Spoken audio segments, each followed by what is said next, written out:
que será que tanta gente ao redor do mundo ama a cultura pop japonesa? Dos animes ao cosplay, dos mangás aos videogames, existe algo nessa produção cultural que fala direto com nossa imaginação e nosso coração.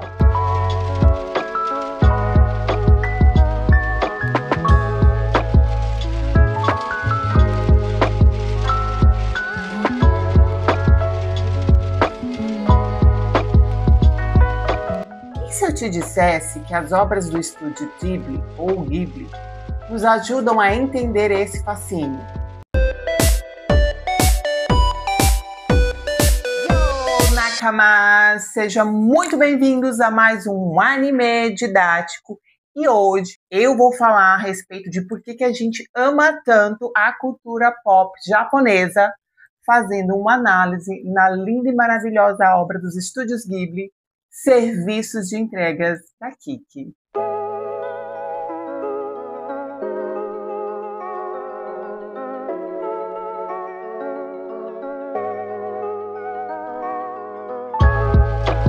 Antes de iniciarmos aqui a nossa análise, se inscreva nesse canal, comenta, dê sua opinião. Se eu esqueci de alguma coisa, se eu me embananei, se eu atropelei, se você gostou, deixe seu like, seu dislike. Compartilha, que todas as terças-feiras está saindo um videozinho novo para a gente debater. Então vamos dar início nesse negócio, gente? Bora lá. Você já parou para pensar porque nós tanto amamos essa cultura, a cultura japonesa? Seja assistindo anime, seja nos vestindo de cosplay, seja jogando jogos de videogame ou lendo os mangás, existe algo nessa cultura que vai muito além do entretenimento e eu vim aqui falar da obra Serviços de Entregas da Kiki para poder entender o porquê que a gente ama tanto esta linda e maravilhosa e bendita cultura. Quando falamos de cultura pop japonesa, falamos de 4 pilares que encantam milhões de pessoas no mundo todo. Primeiro, os animes. Eles não têm medo de contar histórias complexas, misturando fantasia e realidade, trazendo reflexões profundas sobre amizade, perda, amadurecimento e sonhos.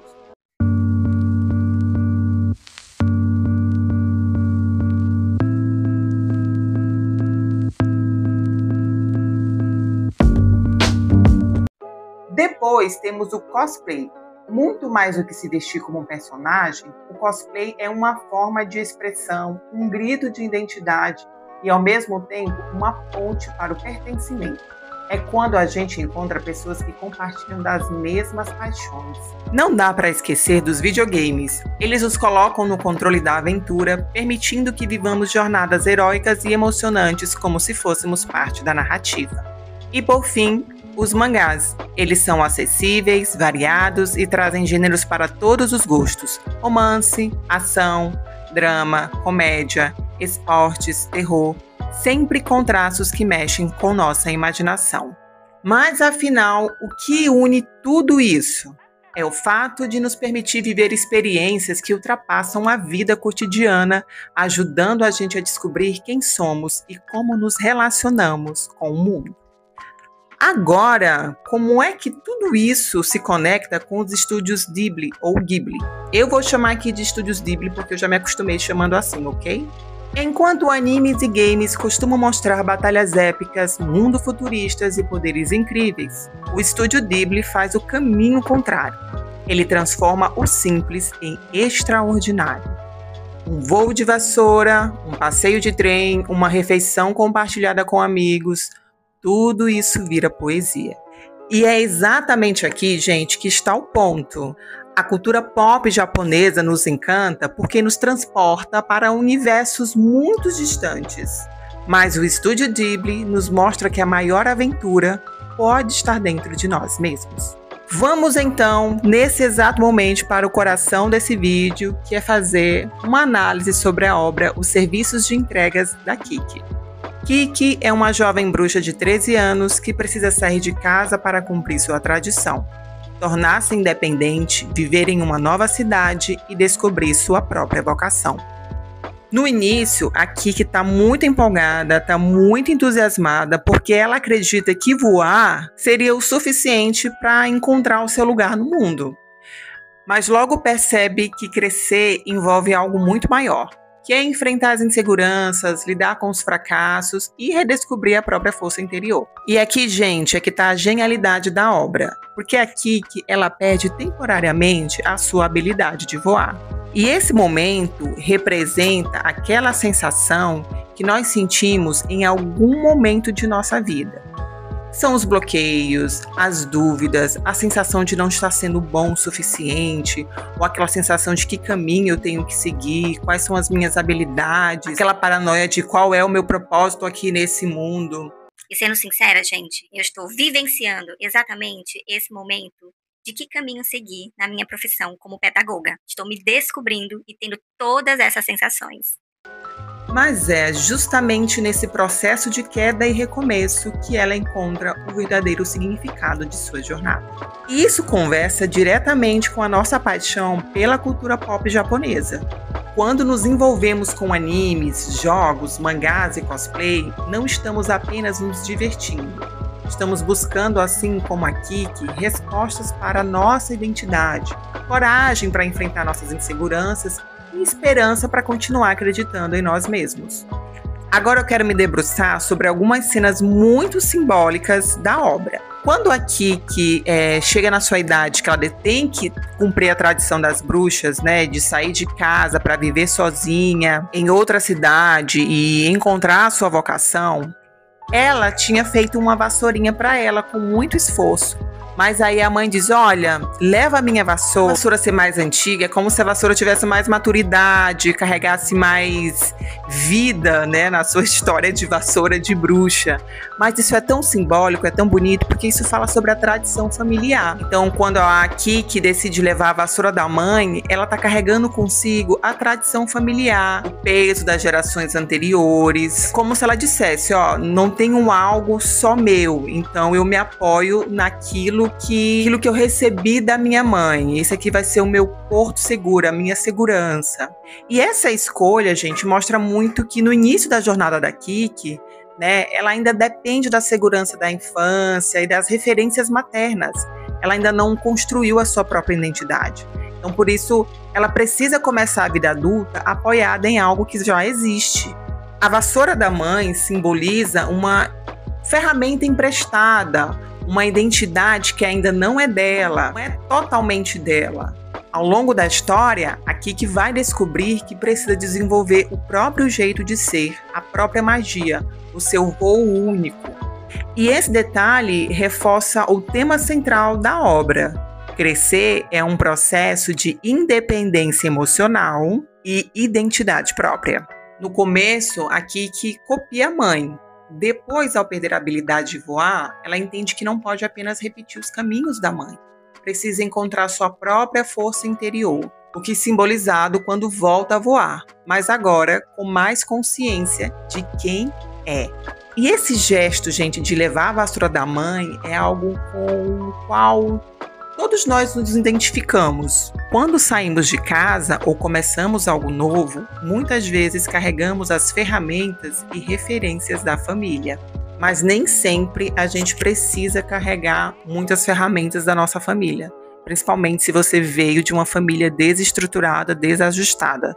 Não é necessário carregar a mesma cópia e reproduzir tudo aquilo. Outro ponto muito simbólico na obra é quando a Kiki ela não consegue mais se comunicar com seu gatinho, o Didi. No começo do filme, Didi não é só um mascote de Kiki. Ele é a voz da razão, da consciência e da companhia íntima da bruxinha. Ele fala, opina, brinca, critica, consola e é quase uma extensão da mente dela. Então, no momento que a Kiki entra numa crise, naquela perda de confiança de si, ela vai perdendo a sua habilidade de voar e ao passo também que ela não consegue mais se comunicar com o Didi. Didi pode representar a infância, a imaginação viva, a conversa com o amigo invisível, a necessidade de ter alguém sempre por perto. Quando Kiki deixa de ouvi-lo, é porque está amadurecendo. Ela já não precisa de um tradutor interno. Ela precisa encontrar sua própria voz. Isso faz me lembrar muito, gente, porque eu tive amiguinhos imaginários. Mas eu tive uma em questão, que era o Wendy do Peter Pan. E quando eu aprontava, fazia alguma coisinha assim boba, que eu era chamada a atenção, aquela voz na minha consciência, que era da Wendy, dava: viu? Eu te disse, tu não devia ter feito isso. Olha só, né, o que a criança, né, vai criando, a necessidade de ter uma voz. Uma doideira. E essa ruptura da fala, de não conseguir se comunicar com o seu gatinho, se dá junto com a capacidade de não conseguir voar. Esse momento, gente, é o momento de, nossa, para onde eu vou seguir? Que caminho?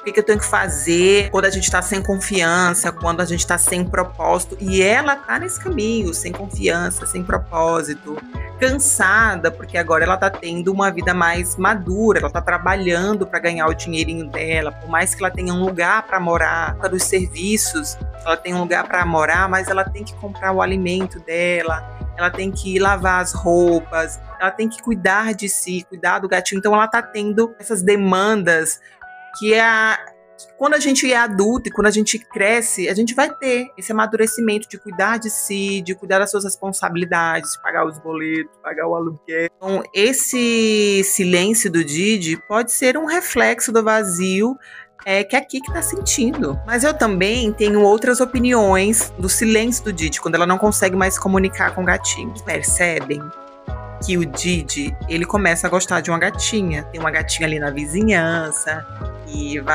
ele vai começar a se relacionar com essa gatinha. Então ele toma essa decisão, ele toma essa escolha também de viver a vida dele, de construir uma família. Tanto que no final, nas cenas finais, né, quando tá subindo os créditos, mostra ele já com filhotinhos com a gatinha. E é bem interessante, ele não volta a falar, ele não fala mais, ele continua sendo o gatinho que sumia. Muitas teorias desse silenciamento do gatinho, né? Alguns falam que é porque ela já amadureceu, então ela não precisa mais do Didi, que ela se tornou agora uma jovem adulta, então a relação que ela tem agora com o meio é muito mais real das fantasias. E algumas outras pessoas falam que o Miyazaki quis deixar bem claro que essa transposição da infância para a maturidade, para se tornar um adulto, um jovem adulto, faz exatamente com que a gente tenha essas perdas. Ou seja, ganhar autonomia significa deixar algumas coisas para trás também. Assim como o Kiki, todos nós passamos por esse momento. Quando paramos de brincar com um amigo imaginário, quando deixamos de acreditar em certas fantasias, quando entendemos que as respostas não vêm de fora, mas de dentro. É doloroso, mas também libertador. É a passagem para sermos donos de nossa própria voz. Então, não ouvir mais o Didi simboliza muito essa transição de sair da infância para o amadurecimento, para tomar responsabilidades maiores, né, decisões que vai nos impactar muito na nossa caminhada. É aquele momento em que a gente precisa se conhecer muito e aprender a se ouvir. E tem a cena, já quase no finalzinho da obra, que é com a pintora, com a Úrsula, que ela conhece bem no início, né, reencontram. E é um momento muito especial, porque quando a Kiki está perdida, que ela se sente sem confiança, insegura, sem propósito, nessas dúvidas de que caminho seguir, que ela está perdendo sua habilidade de voar, os seus poderes. Então é a Úrsula que traz ela de volta para essa magia. Quando a Úrsula diz algo como: quando você pinta só copiando os outros, chega uma hora que perde a inspiração. Para recuperar, precisa pintar do seu próprio jeito até descobrir quem você é. Esse conselho serve de espelho para Kiki. Assim como a arte de Úrsula, sua magia não pode ser só uma repetição da tradição ou da mãe. Precisa ser expressão de sua identidade única. A conversa com a Úrsula mostra que o bloqueio de Kiki não é uma falha, mas parte natural do processo de amadurecimento. Úrsula traz a ideia de que o vazio, a perda temporária de habilidades e confiança é também um espaço fértil para reinventar. Ou seja, a crise não é o fim, mas o início de algo novo. Úrsula fala sobre a arte como expressão pessoal. Miyazaki faz um paralelo direto. A magia de Kiki é sua arte, seu dom único. Assim como o artista precisa encontrar sua própria voz, Kiki precisa encontrar sua própria forma de voar. E a sororidade e o apoio feminino está muito intrínseco nessa cena. Porque a Úrsula, ela não resolve o problema da Kiki. ela oferece um apoio, um acolhimento, e isso é muito significativo. E eu acho essa cena tão simbólica porque ela não é salva por um mestre de magia, não tem uma figura masculina nessa cena. É só a empatia da figura feminina de uma outra jovem acolhendo a Kiki, a ouvindo, a aconselhando. A cena reforça que o amadurecimento não é solitário, mas construído em redes de apoio e troca. E essa conversa é, na prática, o rito da passagem da Kiki, porque antes ela buscava se definir com a tradição, a vassoura da mãe, as regras das bruxas. E aí, depois da conversa com a Úrsula, ela entende que ela precisa se descobrir como um indivíduo nesse mundo que ela tá. E é só assim que ela recupera a magia, que ela consegue voar novamente, mas agora com uma consciência de quem ela é. Ela sabe quem ela é, ela escolheu, ela já sabe e ela segue isso. Agora eu volto a perguntar novamente o que eu fiz lá no início do vídeo. Então, gente, por que amamos tanto a cultura japonesa? A conclusão que eu trago aqui nesse vídeo para vocês é que a cultura japonesa nos dá asas. Ela nos permite explorar mundos fantásticos, viver aventuras incríveis e encontrar comunidades que compartilham a mesma paixão. Mas as obras do estúdio Ghibli, especialmente os serviços de entregas da Kiki, nos lembram que a verdadeira magia não está apenas nesses universos fictícios, está dentro de nós. Amamos a cultura pop japonesa porque, no fundo, ela nos ensina a mesma lição que Kiki aprende. Acreditar em nós mesmos é o primeiro passo para voar. E você, em algum momento da sua vida, já se sentiu como a Kiki? Conta aqui nos comentários que eu quero ouvir, eu quero ler, eu quero saber sobre a sua história. E relembrando que todas as terças-feiras temos mais reflexões sobre alguns animes aqui nesse canal. Até a próxima e continue voando!